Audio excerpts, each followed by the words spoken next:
Good morning students. Shri Agrasen PG college की online कक्षाओं में आपका पुनः हार्दिक स्वागत है। BSc part first year organic chemistry unit first में आज हम देखने वाले हैं। लास्ट क्लास में हमने बात की थी वो थी अन्नाद के बारे में। अन्नाद के कुछ एग्जाम्पल हम समझ रहे थे, उसमें हमने बेंजीन का देख लिया था, कार्बोनेट का देख लिया था, सल्फेट का हम देख चुके थे और आज बात करने जा रहे हैं हम नाइट्रेट आयन के बारे में। नाइट्रेट आयन में देखो NO3 माइनस का फॉर्मूला होता है। इसमें जो पहली रेजोनेंस स्ट्रक्चर होगी, इसमें एक कोऑर्डिनेशन बॉन्ड है, दो नेगेटिव बॉन्ड ऑक्सीजन पर नेगेटिव यहाँ पर है, नेगेटिव यहाँ पर है। पहली structure, second structure and third structure.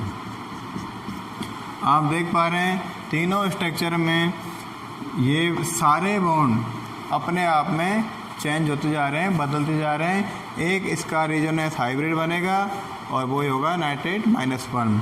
Total करके इस पर जो नेगेटिव चार्ज है -1 है, क्योंकि हाँ जी नाइट्रेट का क्लियर कर लिया आपने, उतार लीजिए इसको, स्क्रीनशॉट भी ले सकते हैं आप।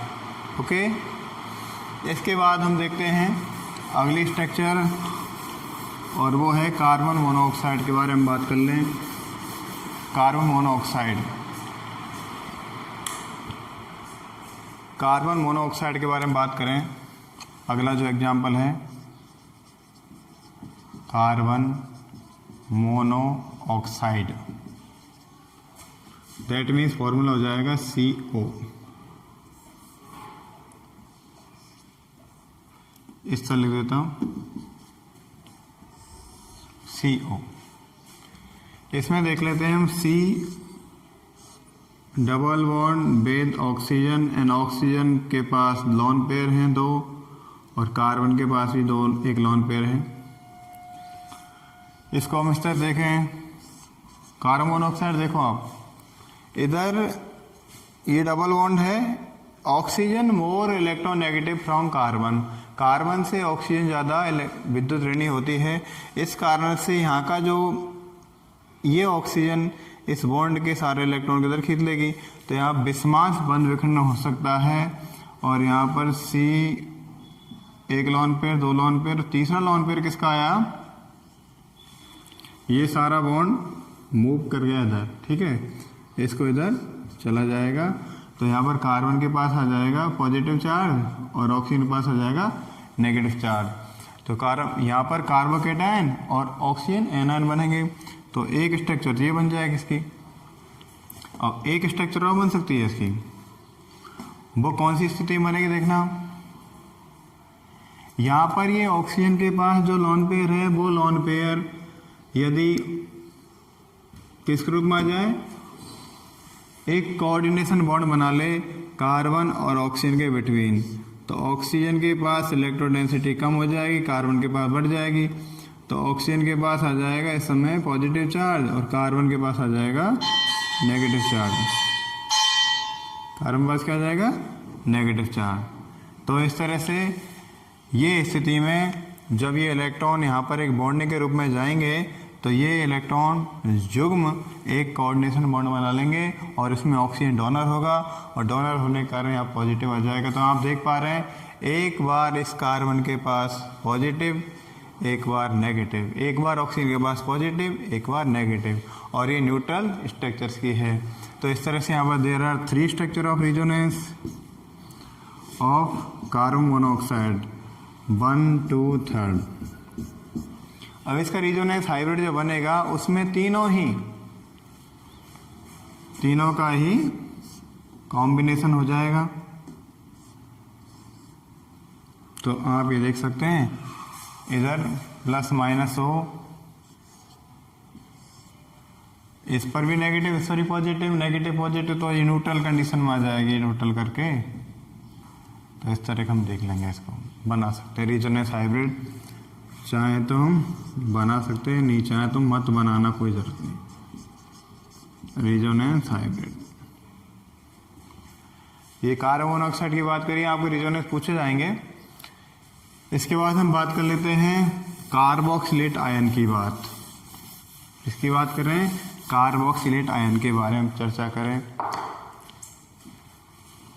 कार्बोक्सिलेट आयन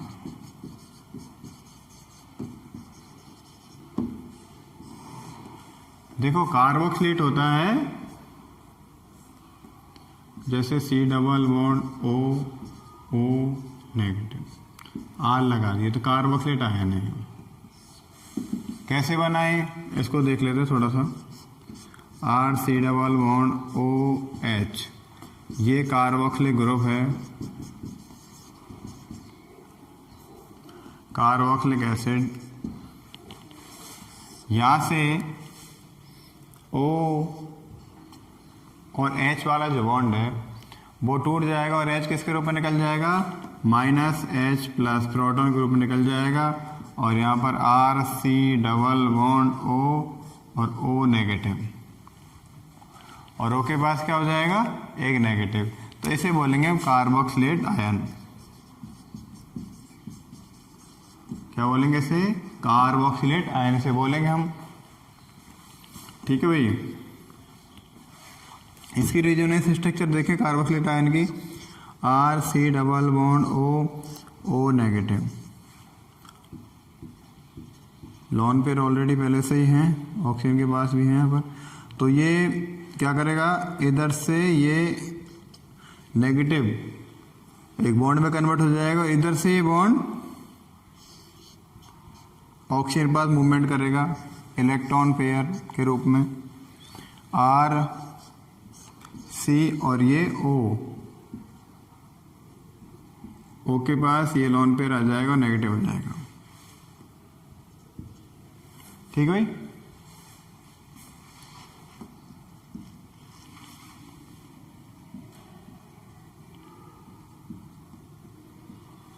हाँ जी, अब इधर इस ऑक्सीजन पर क्या आ जाएगा, double bond, oxygen bonded with carbon double bond. तो यहाँ पर लॉन पेयर हैं 2, उसके बाद ये स्थिति आ जाएगी, ये इधर से इधर और ये इधर से इधर। तो कार्बोक्सिलेट आयन की एक स्ट्रक्चर ये हो जाएगी और दूसरी स्ट्रक्चर ये हो जाएगी। अब देखें इसमें आप क्या देख पा रहे हैं, इसमें हम देख पा रहे हैं कि इस कार्बन से जुड़े इस ऑक्सीजन और इस ऑक्सीजन दोनों पर, अब इस पर नेगेटिव है तो इसके बाद इस पर नेगेटिव है, दोनों पर नेगेटिव और चार्ज आ रहा है। नेगेटिव चार्ज का मूवमेंट दोनों ऑक्सीजन पर हो रहा है, इसलिए इसका रेजोनेंस हाइब्रिड क्या बनेगा, RCO और O। कुल मिलाकर यहाँ पर दोनों ऑक्सीजन के बिटवीन नेगेटिव चार्ज हो जाएगा। तो हम ये लिख सकते हैं इजीली। तो ये resonance hybrid of carboxylate ion, resonance hybrid of carboxylate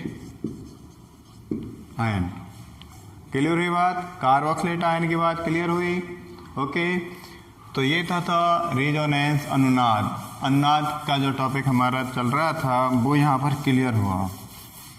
इसके बाद हम बात करने वाले हैं, किसकी चर्चा करें बताओ। इसके बाद हम बात कर लेते हैं, एक नया टॉपिक है, नए टॉपिक के अनुसार बात करें हम, और वो टॉपिक है किसका, ले ले बताओ, एरोमेटिकता। एरोमेटिकता और हकल रूल, ये आपके लास्ट यूनिट और है 5वीं यूनिट, उसमें और पढ़ने को मिलेगा।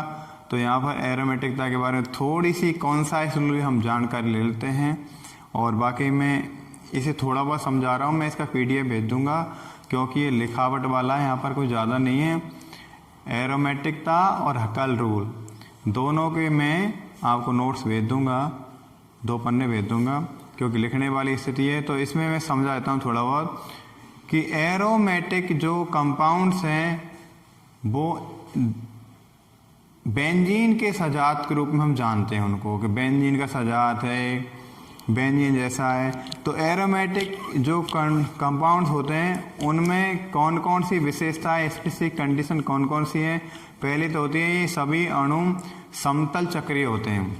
कैसे होते हैं, समतल चक्रीय होते हैं, और इनमें सामान्यतः 5 या 6 या 7 बले सदस्यों की बले होती है, रिंग होती है, और जिनमें डबल बॉन्ड एक कॉन्जुगेटेड होता है, द्विबंधित होता है, संयुग्मित होता है। द्विबंध संयुग्मित होता है मतलब अल्टरनेटिव डबल बॉन्ड होता है। एकांतर क्रम में द्विबंध होना जरूरी है। इसके बाद इनकी जो ये कैसे होते हैं, असंतृप्त कंपाउंड है, अनसैचुरेटेड यौगिक हैं और इनमें जो इनके कैरेक्टर्स हैं, योगात्मक अभिक्रियाएं हैं और ऑक्सीकरण अभिक्रियाएं आसानी से संपन्न नहीं होती इन यौगिकों की।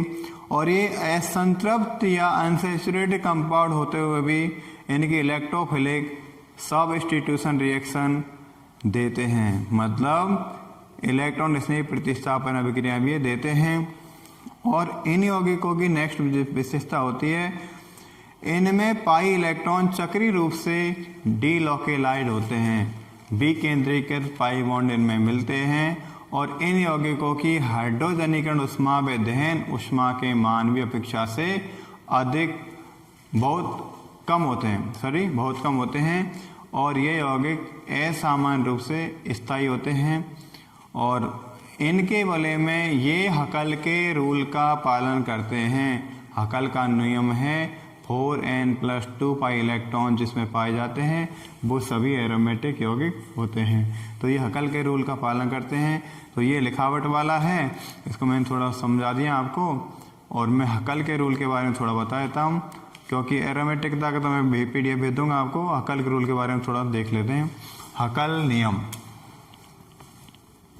क्वेश्चन के रूप में लिख देता हूँ।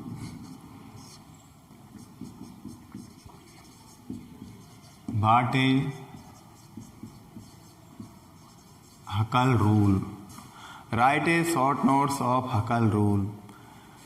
क्या है हकल का नियम?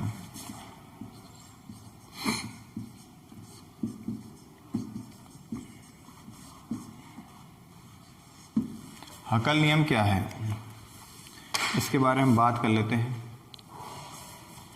आंसर देख लेते हैं इसका भाई।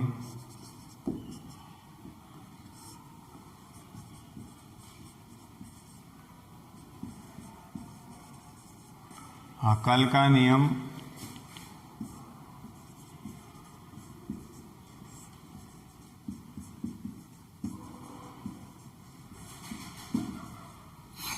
या 4n+2 पाई नियम, इसका दूसरा नाम क्या है? 4n+2 पाई नियम। इसे 4n+2 पाई नियम भी कहते हैं। और इस नियम के अनुसार हकल, इसका प्रतिपादक कौन था?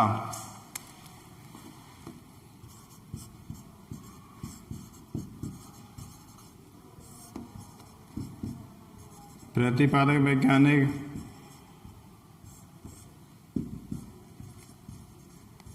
हकल। ये तो और इस नियम के अनुसार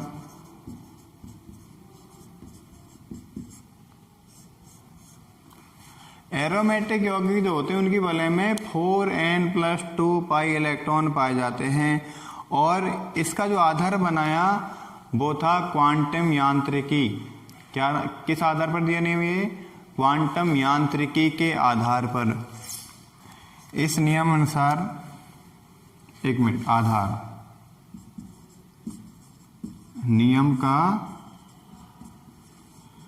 आधार क्या था? क्वांटम मैकेनिज्म, क्वांटम यांत्रिकी आधार। इस नियम का आधार था क्वांटम यांत्रिकी, क्वांटम मैकेनिक्स के आधार पर इस रूल को हकल ने दिया था। और इस नियम के अनुसार एरोमेटिकता का निर्धारण किया जाता है। बहुत ही इंपॉर्टेंट रूल है, एरोमेटिकता को डिटरमाइन करने का बहुत ही इंपॉर्टेंट रूल है। इस नियम के अनुसार एरोमेटिक कंपाउंड की वलय में 4n+2 पाई इलेक्ट्रॉन होना अति आवश्यक है। ठीक है, इस नियम के अनुसार एरोमेटिक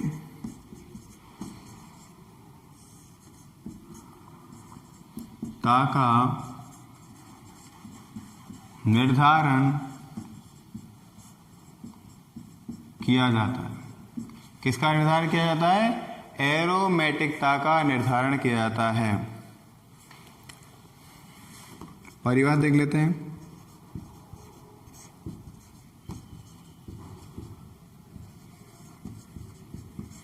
इस नियमानुसार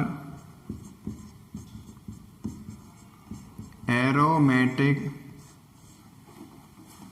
यौगिकों की वलय में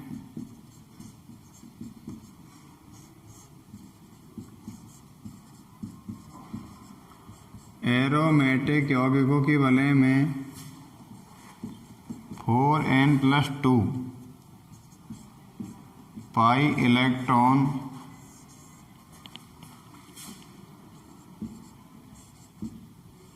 उपस्थित होते हैं। ये अनिवार्य शर्त है इसकी। 4n+2 पाई इलेक्ट्रॉन होना अति आवश्यक है अकॉर्डिंग हकल, तो ही वो क्या है? एरोमेटिक कंपाउंड होंगे। ठीक है, 4n+2 पाई इलेक्ट्रॉन जरूर होना चाहिए, समतल चक्रीय यौगिक होने चाहिए। और एग्जाम्पल देख लेते हैं इसका हम हकल रूल का। इस तरह से एग्जाम्पल, बहुत ही प्यारा एग्जाम्पल है बेंजीन। बेंजीन का फॉर्मूला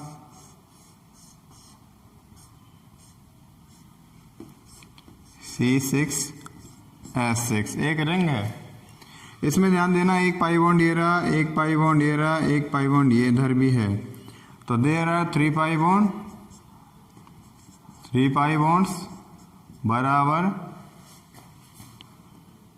3 × 2 इलेक्ट्रॉन बराबर 6 पाई इलेक्ट्रॉन। कितने पाई इलेक्ट्रॉन है बेंजीन में? 6 पाई इलेक्ट्रॉन। और यहां पर जो हकल के रूल में n मतलब होता है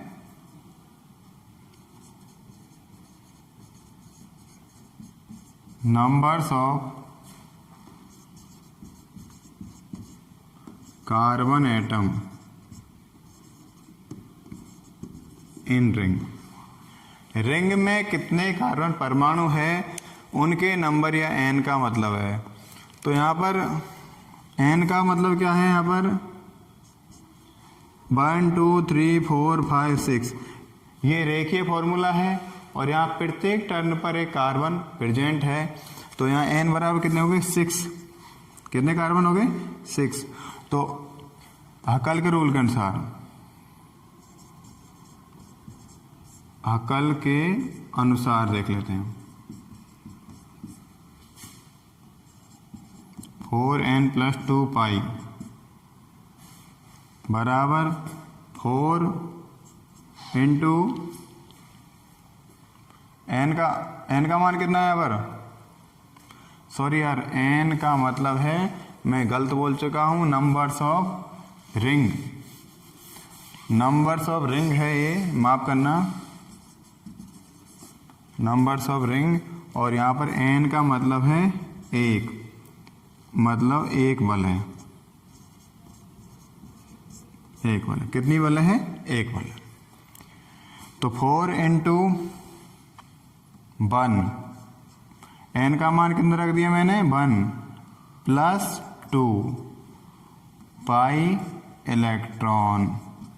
that means 4 into 1 4 plus 2 pi electron बराबर 6 पाई इलेक्ट्रॉन।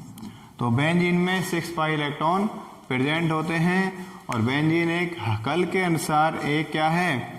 हकल के अनुसार बेंजीन एक एरोमेटिक यौगिक है। क्लियर हुई बात? तो यहाँ पर n का मतलब होता है नंबर ऑफ रिंग।